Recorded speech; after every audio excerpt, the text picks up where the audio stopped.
everyone. Before going into the regular pre-market, quickly let's discuss what's this new debt ceiling issue in US now in September 2023. In the last 2 weeks, recently I came across this term again. I think one or two friends asked me in the comment section why I'm not speaking about it, and it really made me wonder what is this, why everyone talking about it now. Didn't the US government got agreed and suspended the debt ceiling till January 2025? The answer is they did, and now the problem is not the debt ceiling issue rather than the consequence of it. Again, just to clarify, no debt ceiling issue, it was agreed and done and dusted. But that agreement President Biden made with Kevin McCarthy didn't go well with some US Republican senators, so they are not allowing to pass the regular bill in the Congress. Just for info, in India, a typical financial year was and will be from April 1st to the following March 31st. Similarly, for US, a typical financial year was and will be between October 1st to the following September 30th. Now coming to the issue, there is an act in US called Anti-Deficiency Act. Initially it passed in 1884 and again amended in 1950. As per that, US government cannot spend or obligate some specific department money each year without the approval from Congress, and it consists of 12 annual appropriation bills. So for one or the other reason, if US Congress didn't approve this bill means then the federal agencies must cease all non-essential functions until Congress approves the bill. In US, this is known as government shutdown. Again, it's not all. It applies only to the roughly 25% of the government spending, and during those shutdowns, many government employees are told not to report for work, but though under a 2019 agreed act, they will get paid retroactively when the shutdown ends. So basically, I'm assuming this more of a government functioning rather than the stock market related, and that's why none of the mainstream US financial channels are not concentrating on this. It's understandable, isn't it? If it's debt ceiling issue, then there will be a risk of investors won't get paid for their bonds, which will be disastrous, and also if this government shutdown goes to the extreme level, which then leads problem to the day-to-day activities, and then it will be a stock market problem. Even in that time too, President Biden got the veto power to pass the bill for the essential government functioning. And also, credit rating agency Moody's said this, that US government shutdown would have negative implications for credit worthiness, but the economic impact would be short-lived. I hope you guys able to follow me. So that's all about the government shutdown and debt ceiling related issue. Now coming to last night US market. First, before the market opening itself,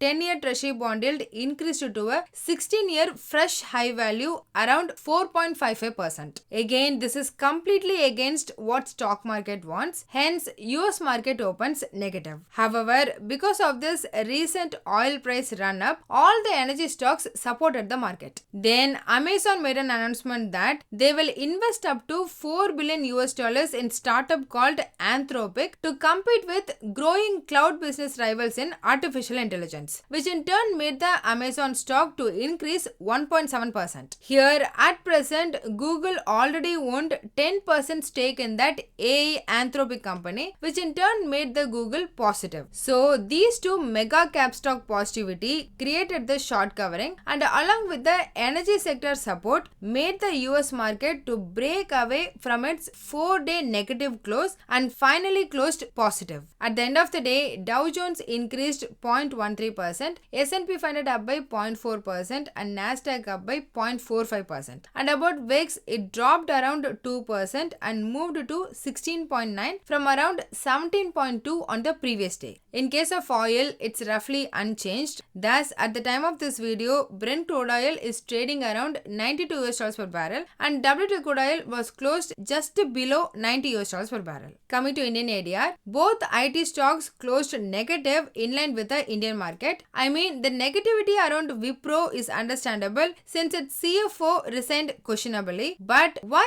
Infosys Infosys closed negative. Here, almost all the analysts upgraded the Infosys target and they're getting new orders from previously unexplored regions like Europe and Africa, etc. So, I'm guessing the only probable reason will be a weakness in recovering the US service sector. Then, regarding banks, in India, it closed positive as there was a government source leak that Indian government is considering to give around 60,000 crore rupees as housing loan interest subsidiary scheme. In line with that, ICICI Bank closed positive. However, still HDFC Bank closed more negative in US than the Indian market. So for the moment, it seems neutral for banks and negative for IT sector. Then in case of GIFT Nifty at 3 a.m. Indian Standard Time, it closed at near 19,728 given the present premium of 15 to 20 points to the spot Nifty, which is kind of indicating 30 to 40 points gap up opening. So that's what happened across the global market yesterday. Now let's move to the India specific. First, yesterday Moody upgraded the Tata Steel stock to the investment grade Baa3 from Ba1, which is a huge upgrade like double promotion kind of. So we can see those impact today. Second, I know HDFC Bank ADR closed negative, but still yesterday evening S&P Global released a very positive market intelligence report on Indian banks. I mean, they said that they expect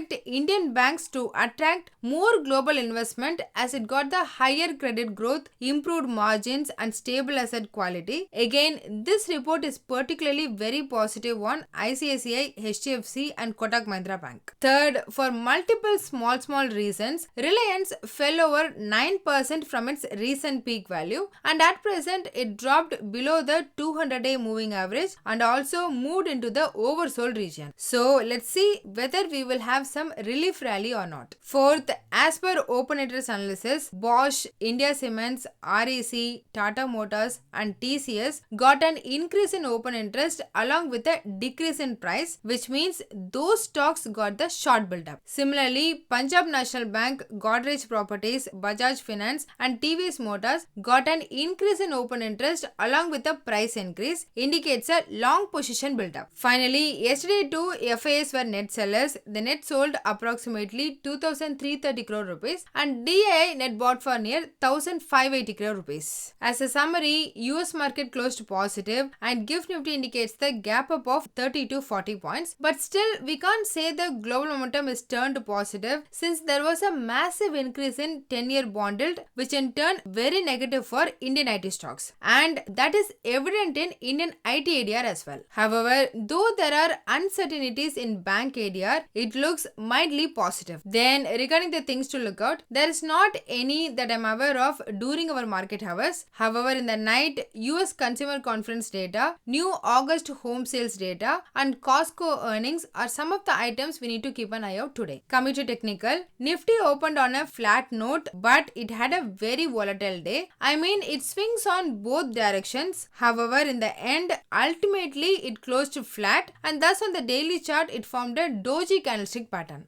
As most of us know, doji pattern is an indication of indecisiveness among both buyers and sellers regarding the direction, as it is trading right in the support zone 19,600 to 19,650. Then on the hourly momentum indicator, we can observe a positive divergence and also a positive crossover, which along with a sharp decline in the past few trading sessions suggests that a pullback is highly probable. That quick pullback can be till 19,820 to 19,880, where key hourly moving averages and the gap area formed on 21st September is placed. So in terms of levels, 19,600 to 19,650 is the crucial support zone, while 19,820 to 19,880 shall act as the immediate hurdle zone. Then in case of Bank Nifty, it has witnessed a pullback from the 78.6% Fibonacci retracement level 44,400 and also it closed with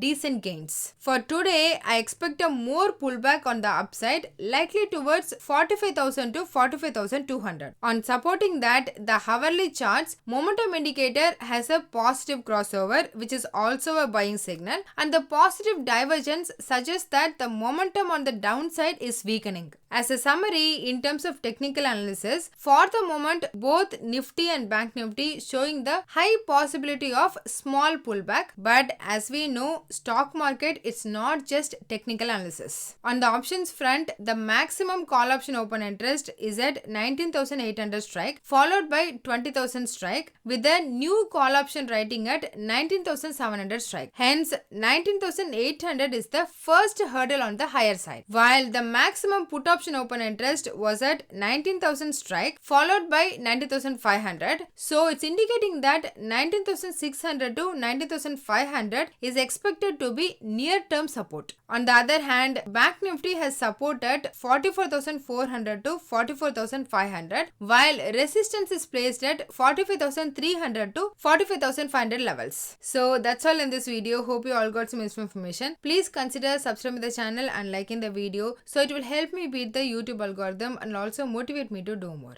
Please don't make any investment based on this, as I'm not a SEBI registered advisor. I'm doing this for my and viewers' educational purpose only. Thanks for watching.